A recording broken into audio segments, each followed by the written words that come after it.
The 14th floor was a furnace. Beams groaned under the heat, and smoke choked the corridor. Captain Kazuya saw the child trapped behind a collapsed door. He didn't hesitate. He pulled her out just as the floor gave way. In the darkness, he felt no regret, only the cold realization that it was over. But then his eyes opened to rough wool and the smell of old straw. He was in a stone guardroom, wooden walls, candlelight. This was not Tokyo. Where am I?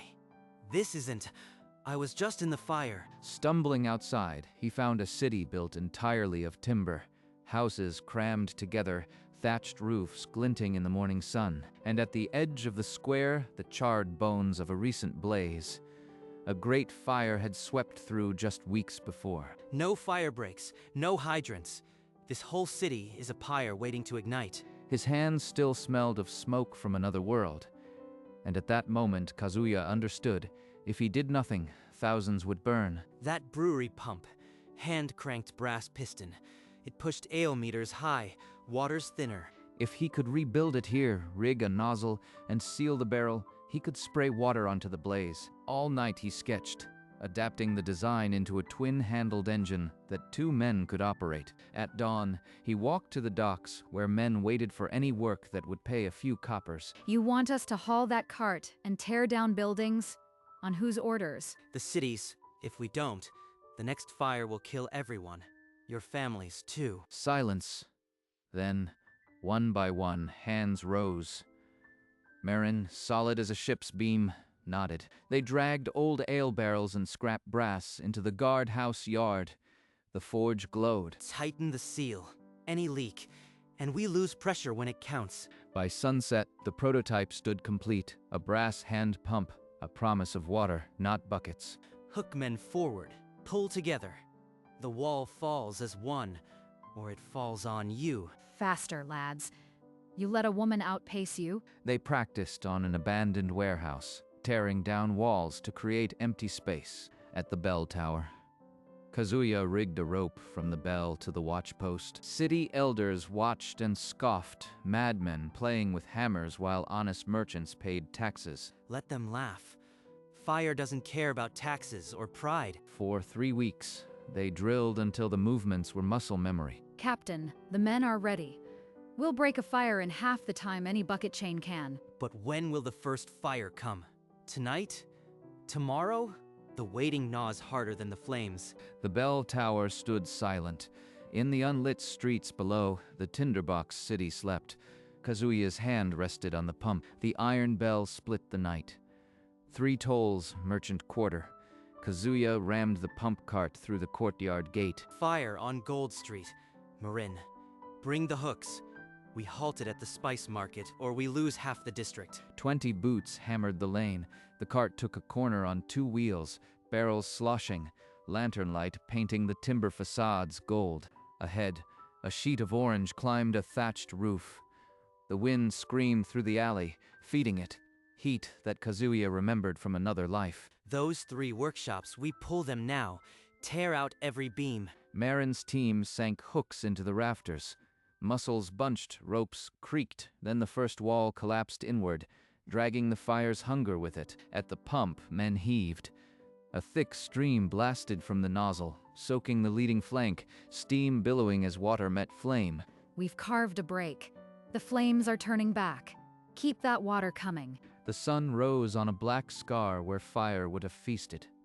4 blocks untouched. The merchant guild stood speechless, counting their salvage. Then a purse of gold, clinking, landed in Kazuya's grip. No words, just the weight of what they'd have lost and what he'd saved. Within a week, masons were cutting stone.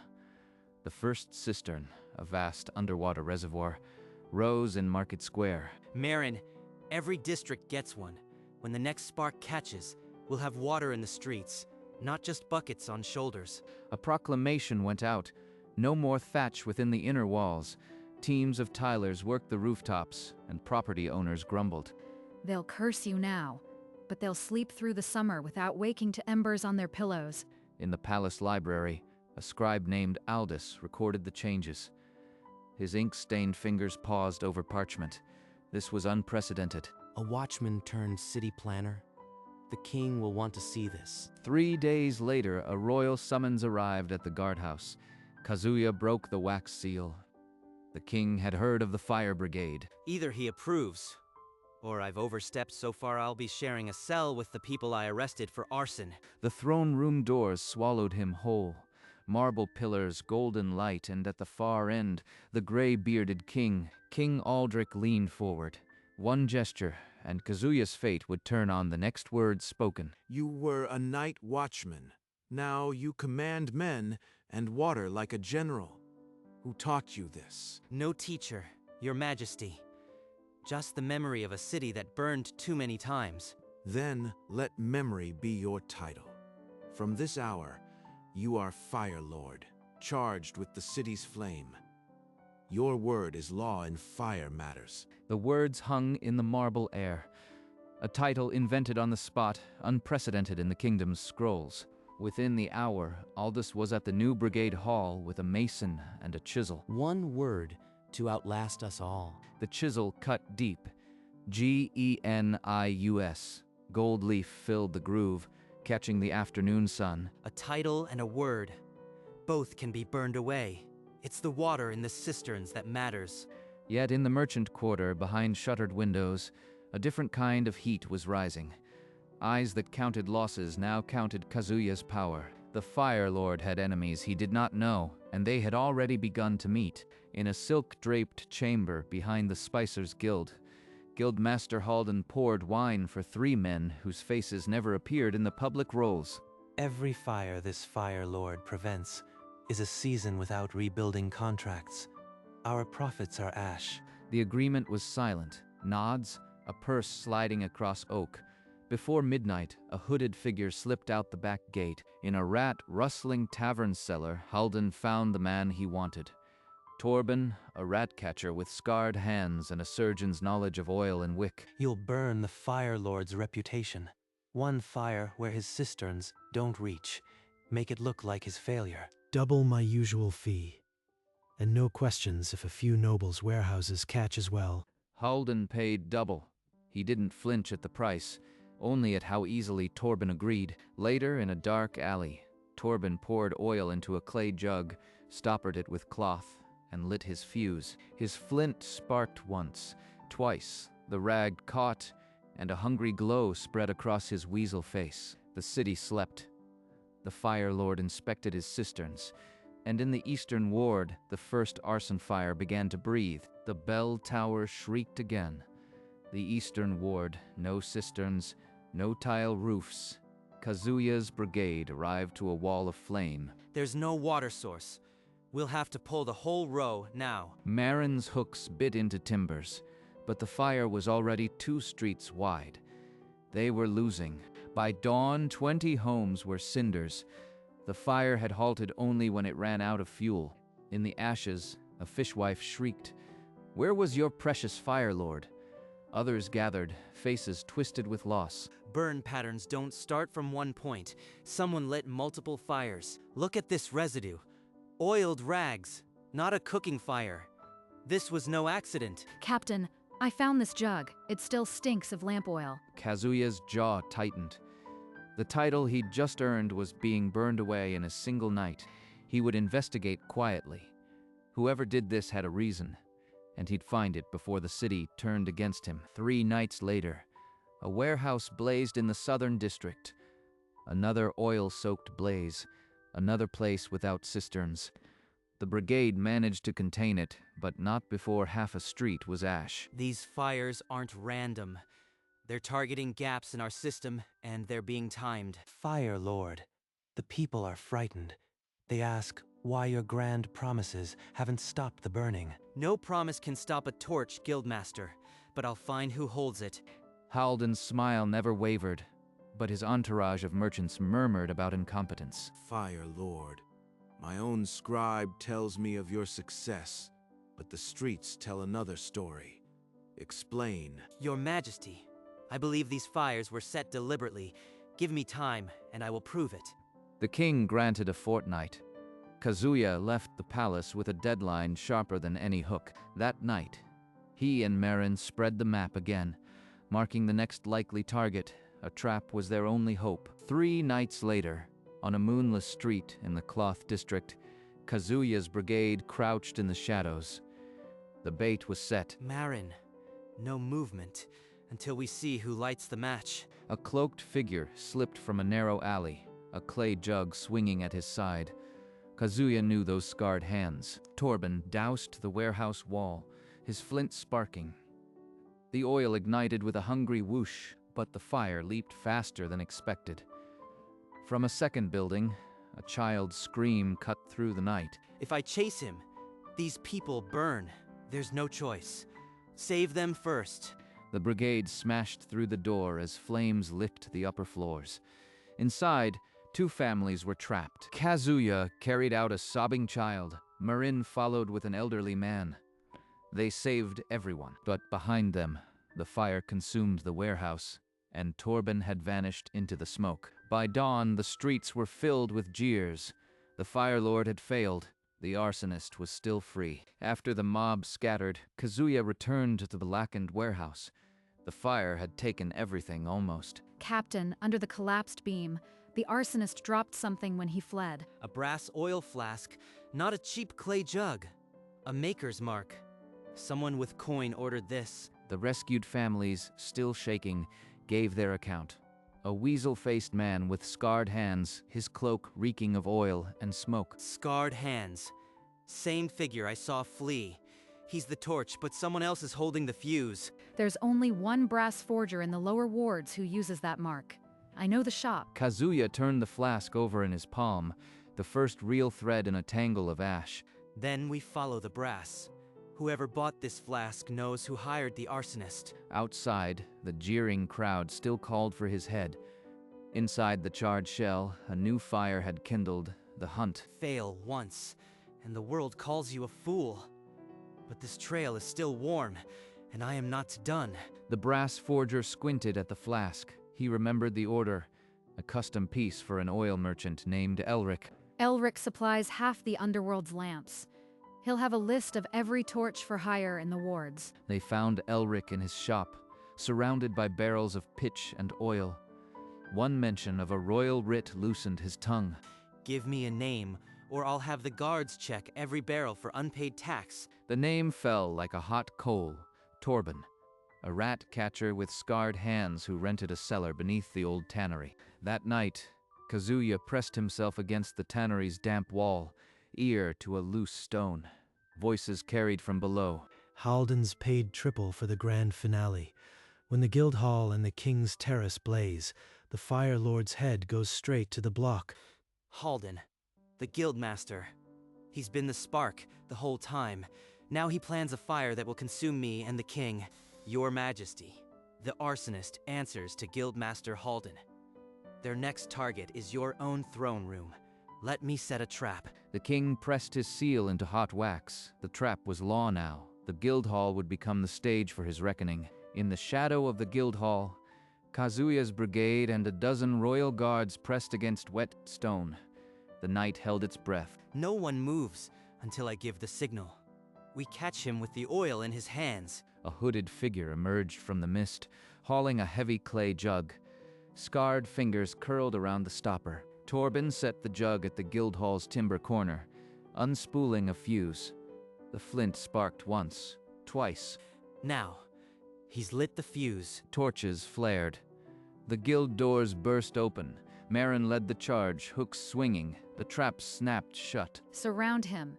Don't let him reach the alley. Torben bolted, but Kazuya dropped from the roof and caught him mid-stride, slamming him against the cobblestones. You are finished. The fires end tonight. The fuse was stamped out. Torben's wrists were bound. The fire that would have devoured the Guildhall never breathed. Torben sat shackled in a cold brigade storeroom, torchlight cutting shadows across his scarred face. Kazuya stood, arms crossed. You've got nothing. A jug of oil isn't a confession. We traced the brass flask. Torben. Elric sang. We know about the payments. He knows. If I don't talk, I hang. But if I name Halden, the guild will gut me in the cells. The king's justice waits outside. One word from me, and it's the gallows tonight. but cooperate, and you might see a cell with windows. Torben's scarred hands trembled. The silence stretched like a burning fuse. Fine. Halden hired me. He wanted you burned, not just the buildings. Here, I'll sign your damn paper. The quill scratched across the confession. Names, dates, payments, all of it. This will burn the guild to the ground, not with oil, but with truth. The confession still drying, Kazuya marched to the palace.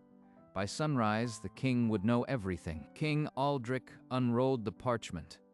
His eyes scanned the signatures, the dates, the payments.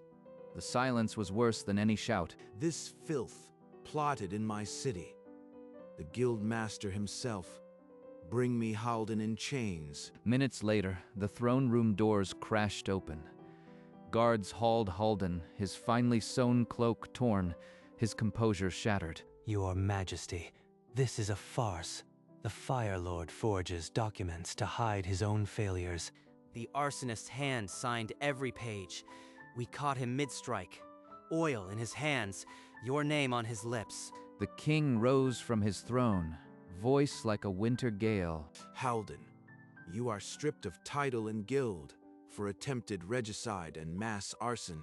Your sentence is the darkest cell. Halden's oily smile was finally ash. As he was dragged past, Kazuya saw the fear and the hate. By evening, royal heralds proclaimed the guild dissolved. Halden's co-conspirators were rounded up. The rebuilding market died. One fire put out, but the city still needs a permanent shield. My work isn't done. At high noon, the city flooded the great square. King Aldrich stepped onto the palace balcony, the sun behind him like a crown. People of the realm, the guild that poisoned our city with fire has been broken. Its master awaits the dark. The crowd erupted, waves of relief and fury colliding in a roar that shook the rooftops. But a new order must rise from these ashes. The Fire Lord who saved us from the flames shall no longer stand alone. The king raised a sealed decree, every eye fixed on the heavy wax as it cracked open. By royal decree, the title of Fire Lord is now hereditary. Kazuya, you and your heirs shall command the city's flame in perpetuity. A stunned silence. Then Kazuya stepped forward, the soot still fresh on his coat. Your Majesty, I built this from a barrel in a hope. This city will never burn again. I swear it. The crowd screamed his name. Merchants who once funded him wept openly. Even the old guard bowed their heads. A permanent shield. No fire, no guild can tear this down now. Within a month, the fire code was more than ink. Thatched roofs vanished from the inner wards, replaced by red tile. Stone cisterns brimmed. Every building that still wears straw after the next inspection will be fined. No exceptions, Marin. The merchants will howl, but they know it's cheaper than burning. We've already replaced 3 streets. The brigade had grown from 20 dockhands to 60 trained firefighters. Kazuya met Marin at the Genius Hall and pinned a captain's sigil to her vest. You kept them believing when the city didn't. Now you'll lead them when I can't. This is more than I ever dreamed. We'll make sure no alarm bell ever goes unanswered. The Genius Hall thrummed with activity, pump engines being forged, recruits drilling with hooks. The word above the door gleamed in fresh gold. From a barrel and scrap brass to this. The king's seal backs it now, but it's the people inside who keep it standing. He climbed to the hall's highest window as sunset spilled gold across the city. The work never ends, but every tile, every cistern, is a life that won't be lost. Tomorrow, the training resumes. Tonight, the city sleeps safe. The city transformed season by season. Timber gave way to stone, narrow alleys widened into fire breaks, and every square held a brimming cistern. Kazuya, now silver-streaked at the temples, stood in the training yard, a new generation of recruits before him. Remember, the water saves the building, but the fire break saves the block. Never hesitate to tear down what the flames would take anyway. When the alarm bell rang over the rebuilt Eastern Ward, the brigade was there in moments. The flames barely licked the roof before they were drowned. No buckets, no screaming. Just a hiss of steam and the brigade returning to station before the crowd even gathered. Trade flourished. Merchants built new halls with clay tiles and wide courtyards, their profits no longer feeding the arsonists' market. The great fires that once leveled districts became a memory, a tale told by grandmothers to warn children about carelessness. After 20 years, I still smell the smoke. Not from a blaze, but from the fours, where they build the pumps. It's a good smell. The genius plaque above the hall had weathered, but the gold still caught the light, a beacon for every new recruit who swore to hold the line. And in the quiet moments, the city's first Fire Lord would climb the tower and watch the sunset over stone, where once there had been only tinder. 9 decades after the hereditary decree, a grand parade wound through the city's stone arteries, led by the original brass pump engine. The old brigade hall stood as a museum now, its genius plaque still catching the morning light. Thousands lined the avenues, children on shoulders waving crimson banners, a sea of gratitude. In the great square, a bronze monument was unveiled, the first Fire Lord, nozzle in hand, gaze eternally forward. At its base, the inscription read, "The Eternal Fire Lord, his city never burned again." The current Fire Lord, a woman of stern command, Kazuya's great-granddaughter, laid a wreath of laurel. She raised the original twin-handled brass nozzle, the very tool that had doused the first arson fire. And the crowd's roar shook the stone. Every bell tower in the city rang at once, a thunderous chime that once meant terror, now a symphony of survival. A warm wind swept across the plaza, stirring the banners as if a soot-streaked smile from another world was blessing the stone. The promise 90 years in the making stood fulfilled. The city did not burn, and in every firefighter's oath, the eternal Fire Lord still blazed. Above the museum doors, the genius plaque had weathered centuries. Moss crept into its grooves, but the gold letters burned bright. The hall below stood silent, filled with the ghosts of old pump engines and the scent of brass polish. As the last visitor left, a warm draft stirred the dust, and a figure shimmered into view beside the pump. Kazuya's spirit, still soot-streaked, amber eyes gentle, rested a hand on the pump's worn handle. He looked through the window to the stone city beyond, Tipolino domes, wide plazas, no smoke, no fear. A smile broke through the soot, the same fierce hope that had sparked in a watchroom decades ago. He turned, as if called, toward a corridor of light, and began to fade, footprints of golden ember trailing behind. The last tendril of his being brushed the genius engraving before dissolving into the dawn. Outside, the city hummed with life. No flames, no alarms, only the eternal rhythm of a capital that had learned to tame the fire. The Eternal Fire Lord had left more than a title. He had left a promise, and in every brick and bell, it still burned. Years later, a small child tugged a parent's sleeve before the monument, pointing up at the bronze face, still fierce beneath the soot. That was the man who brought fire to heal, the parent said. The Eternal Fire Lord. The child stared, wide-eyed, at the brass nozzle raised against the sky, water arc frozen in time. Then a whisper, barely audible, as small fingers traced the letters carved below. Genius. The word meant more than cleverness now.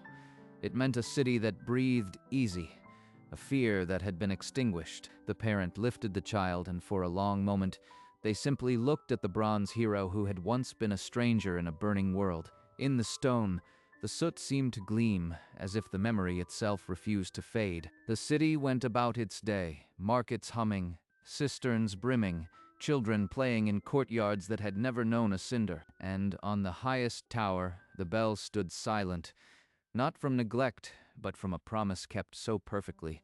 It had no need to ring. The Eternal Fire Lord. Not a legend carved in fear, but a truth still living in every brick that did not burn.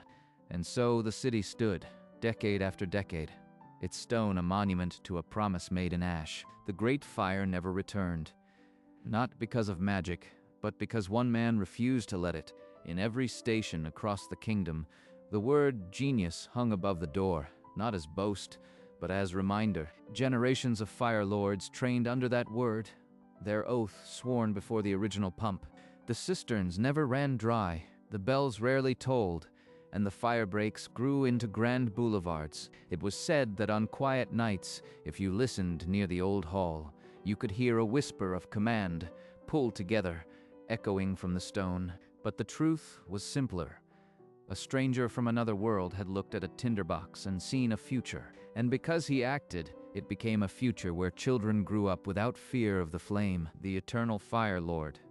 His title was never inherited as a mere honor. It was a duty that outlived him, and the city never burned again.